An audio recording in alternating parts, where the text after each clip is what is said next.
श्रीलंका से आ रही एक खबर भारत के लिए बड़ी कूटनीतिक जीत की तरह है। बताया जा रहा है कि श्रीलंका की सरकार ने एलएनजी की सप्लाई और पाइपलाइन नेटवर्क बिछाने के लिए चीन पाकिस्तान को दिए गए एक बड़े टेंडर को कैंसिल करने का फैसला किया है।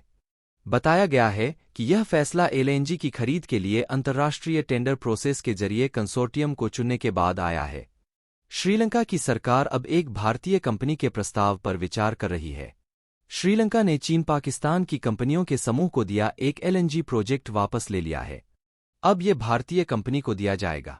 श्रीलंका के संडे टाइम्स अखबार के मुताबिक सरकार ने पिछले साल अगस्त में ये प्रोजेक्ट इंटरनेशनल बिडिंग प्रोसेस के तहत चीन पाकिस्तान एग्रो कंसोर्टियम को दिया था। दोस्तों, वीडियो पसंद आ रही है तो प्लीज एक लाइक करके चैनल को सब्सक्राइब भी जरूर करें। आर्थिक तंगहाली से परेशान श्रीलंका ने बिजली उत्पादन की लागत को कम करने के लिए इस प्रोजेक्ट की शुरुआत की थी। इसके तहत एलएनजी यानी लिक्विफाइड नेचुरल गैस के जरिए बिजली बनाई जाएगी। वहीं अब रिपोर्ट्स के मुताबिक भारत ने चीन पाकिस्तान को दिए गए इस प्रोजेक्ट पर कड़ी नाराजगी दर्ज कराई थी। इससे प्रोजेक्ट शुरू करने में देरी भी हुई। श्रीलंका का ऊर्जा मंत्रालय को एलएनजी प्रोजेक्ट भारत की पेट्रोनेट एलएनजी लिमिटेड कंपनी को देना चाह रहा है। हालांकि कंपनी के पास फ्लोटिंग स्टोरेज और रिगैसिफिकेशन यूनिट से जुड़े कामों में अनुभव की कमी के चलते ऐसा नहीं हो पा रहा है। श्रीलंका की सरकार का कहना है कि अगर वो कंपनी की कोई मदद करेगी तो वो उसे टेंडर देने के बारे में सोच सकते हैं। वहीं श्रीलंका के अधिकारियों ने सरकार के इस कदम की आलोचना की है। चीन से टेंडर लेकर उसे भारत को देना ठीक नहीं है। इससे निवेशकों का भरोसा टूटता है। भविष्य में दूसरे निवेशक श्रीलंका में निवेश करने से डरेंगे। वहीं सीलोन इलेक्ट्रिसिटी बोर्ड के अधिकारियों ने कहा कि बिना किसी कंपटीशन भारतीय कंपनी को प्रोजेक्ट देना श्रीलंका को महंगा पड़ेगा, चूंकि दाम खुद भारत की कंपनी तय करेगी। बोली लगाने के लिए दूसरी कंपनियां नहीं होंगी। इसका असर टैरिफ पर होगा, जिससे बिजली के दाम बढ़ेंगे।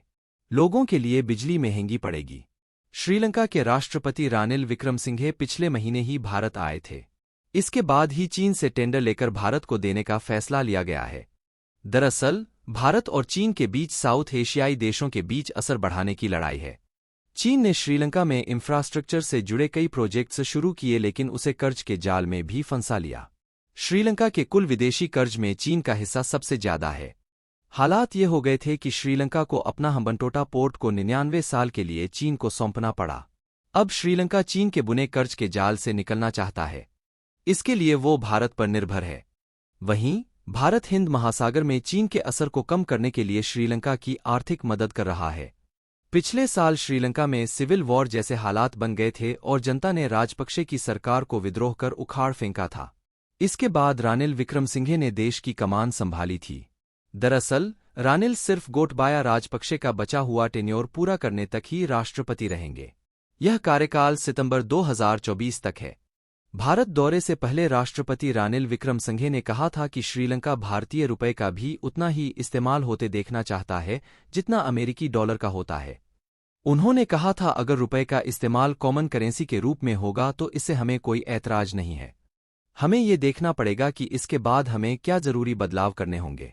जैसे जापान, कोरिया और चीन सहित पूर्वी एशिया के देशों में 75 साल पहले बड़े पैमाने पर विकास हुआ, वैसे ही अब भारत और हिंद महासागर के क्षेत्र की बारी है। दुनिया विकसित हो रही है और प्रधानमंत्री मोदी के नेतृत्व में भारत में भी तेजी से विकास हो रहा है। श्रीलंका के राष्ट्रपति का यह बयान कोलंबो में इंडियन सीईओ फोरम को संबोधित करते हुए आया था। दोस्तों, आज की वीडियो में बस इतना ही। वीडियो पसंद आए तो प्लीज लाइक जरूर करें। चैनल पर नए हैं तो सब्सक्राइब भी जरूर करें। धन्यवाद।